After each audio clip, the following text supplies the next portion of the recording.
Bonjour à tous, bienvenue dans cette vidéo, le coup du jour de la partie numéro 5 du championnat du monde d'échecs 2021 entre Magnus Carlsen et Jan Nepomniachtchi. Nepomniachtchi avait les pièces blanches, il vient de jouer F3 et plus qu'un coup finalement, ça commence par son coup, mais c'est une conception et une compréhension.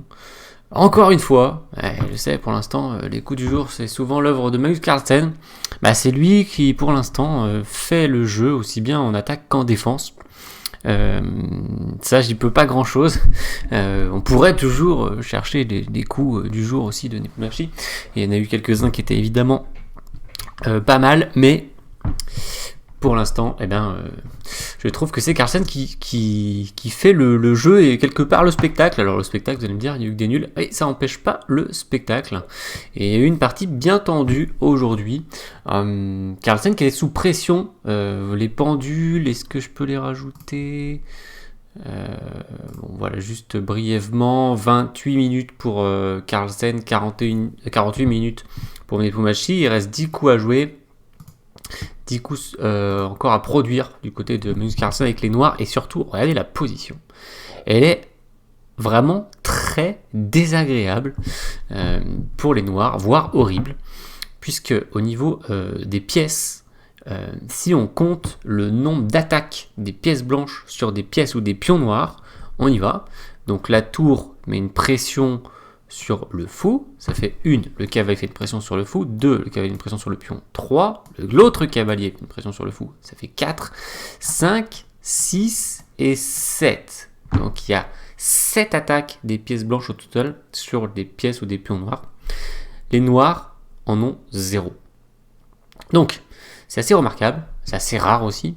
Et bon, aussi juste en regardant la position du magnifique cavalier sur F5, beau cavalier sur C4, le bon fou, qui n'est pas gêné par ses pions, au centre ici, on voit qu'il rayonne sur 2 diagonales, le mauvais fou, ici, qui tape dans son propre pion, qui est obligé de le défendre pour l'instant, le cavalier sur le bord, la tour un peu passive, donc il n'y a pas grand chose qui va dans la position des noirs.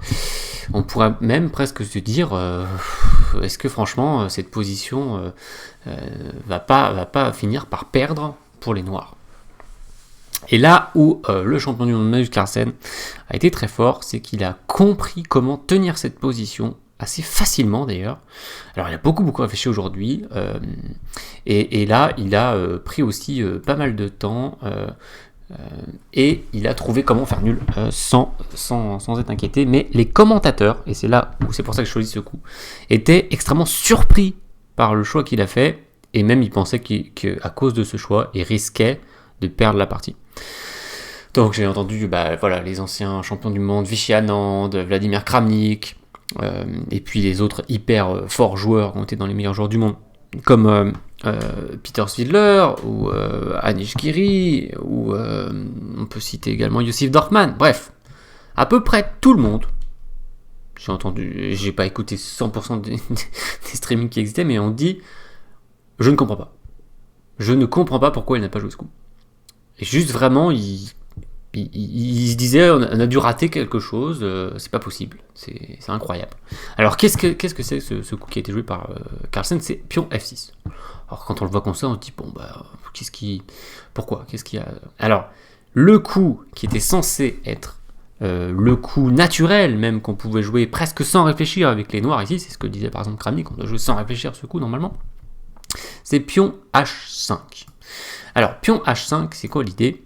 C'est très très simple, c'est de se débarrasser du cavalier monstrueux sur F5 en faisant pion G6, mais sans perdre le pion sur H6. Parce que si on essaye évidemment dans cette position de faire G6, malheureusement, on perd le pion et il est attaqué à la fois par le cavalier et par le fou. Donc le plan, ce serait d'avancer ce pion et de chasser le cavalier.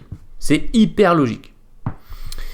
En plus, quand on avance ce pion, on évite de se faire trop marcher dessus sur l'aile roi, puisque quand les blancs vont faire G4, on pourra échanger un pion, ce qui est toujours à l'avantage du défenseur, et puis ça va aller beaucoup mieux. Et là, il a fait F6,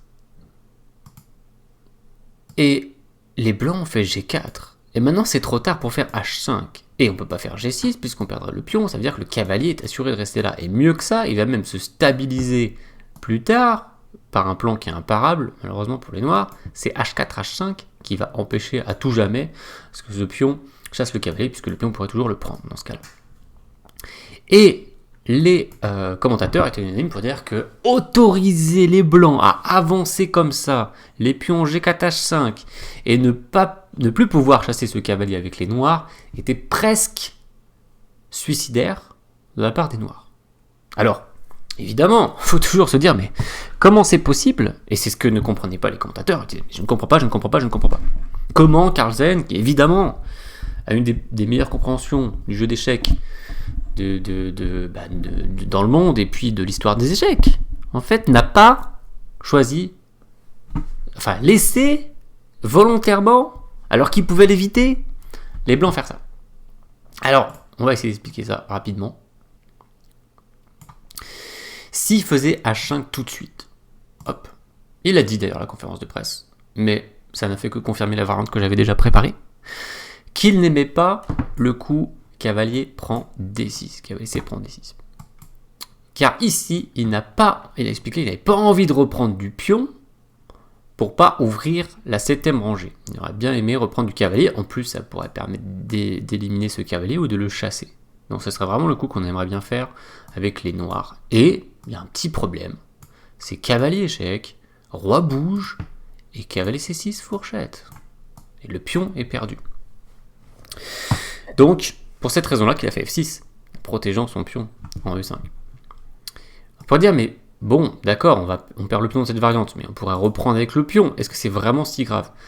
D'autoriser la tour sur la 7ème rangée, qui est la rangée la meilleure pour les tours aux échecs, plus ce cavalier qui est toujours sur l'échiquier, qui met une pression sur le pion D6, eh bien oui, c'est très désagréable, et c'est plutôt là qu'on risque de finir par perdre la partie, même si peut-être on va réussir à la sauver, mais c'est juste hyper pénible. Par exemple, on peut même pas faire tour C8 pour attaquer le pion, parce qu'on se prendrait une fourchette. Donc, on ferait peut-être un coup de roi, et après roi E2, on peut essayer d'activer la tour, parce que si on attaque le pion, ça fait plus grand chose vu que le roi blanc va venir le défendre. Donc on espère amener la tour sur B2 à un moment donné. Le roi va sur D3. On pourrait essayer de chasser le cavalier, comme c'était prévu quand on a fait pion H5. Mais échec, très désagréable. Le roi va revenir sur G8, le cavalier va bondir faire un échec ici, le roi va attaquer le fou va repartir, il va empêcher la tour de s'infiltrer. Si elle essaie de venir là, le roi va pouvoir la repousser. Et quel est le bilan de cette position? Les blancs ont la 7ème rangée avec la tour, en plus c'est en face du roi. Le cavalier va pouvoir bondir sur D5 probablement, éventuellement sur C6, s'il se rend compte que c'est une autre idée, pour faire cavalier B4 et revenir sur D5 plus tard. Le fou va peut-être venir sur A3 pour cibler le pion en D6. Et les noirs, ok, ils vont essayer de se venger là-dessus, mais il y aura même G3 qui va pouvoir peut-être éviter ce coup. Le roi peut peut-être monter à un moment donné. Bref, c'est une catastrophe. Peut-être qu'on va s'en sortir, mais c'est une catastrophe. Magnus Carlsen, il a compris ça, et voilà pourquoi il a fait pion F6. Alors, il s'est fait fixer comme les commentateurs avaient prévu. Il a joué G4, roi F7, H4. On peut toujours pas avancer le pion en G6, sinon on perd le pion H6. Donc il faut F8, roi E2 et cavalier D6. Et là, il va se débarrasser déjà de un des deux cavaliers. Cavalier prend D6 a été joué, il garde le cavalier en F5, peut-être qu'il aurait pu faire le contraire. Fou prend. Voilà, et toute l'idée de Carlsen, c'est de ne pas reprendre du pion pour pas laisser la 7ème rangée au blanc. Ce serait vraiment extrêmement pénible. Donc, il a pris du fou, et H5, certes, le cavalier est fixé sur... le cavalier est stabilisé à jamais sur la case. Les pions sont fixés sur la mauvaise couleur, puisque regardez tous les pions noirs sur la couleur du fou. C'est vraiment un mauvais fou. Et presque tous les pions blancs sur blanc qui ne gênent pas le fou. Le fou qui met une pression par ici. Fou F8, il a joué Magnus Carlsen. Et il a dit, comme ça, le roi peut pas venir pour l'instant. Et voilà sa conception. On lui dit, bon, maintenant, qu'est-ce que tu vas viser dans ma position? Le cavalier défend le pion C7. Le roi peut même se rapprocher pour le défendre. Ça, c'est protégé de toute façon par le fou. Et la tour se prépare à se réactiver. Et voilà comment il a tenu le match nul aujourd'hui. Tour A5, roi E8, le roi qui vient, tour D5, et il réactive sa tour. Tour D1, et voilà. Bon, il a dit c'est le seul coup actif que j'ai fait de la partie. Tour échec, et tour A1. Mais ce qui a abouti à la répétition de coups et au match nul. Voilà le coup du jour pion F6. Je vous l'ai même pas fait chercher, parce que c'est vraiment trop fin comme conception.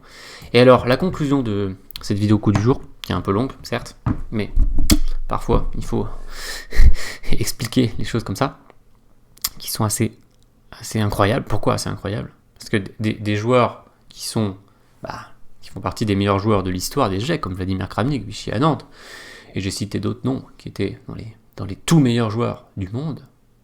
Eh bien, par exemple, Peter Svidler et Vladimir Kramnik, quand ils ont vu cette conception, et qu'ils ont vu que c'était une bonne conception pour les Noirs, ils ont dit, mais j'ai l'impression de ne pas comprendre les échecs. J'ai l'impression que tout ce que j'ai appris depuis que je suis petit était faux. Normalement, on m'a appris qu'on ne peut pas se faire fixer comme ça, sinon on va perdre la partie. Et il se trouve que c'est pas le cas.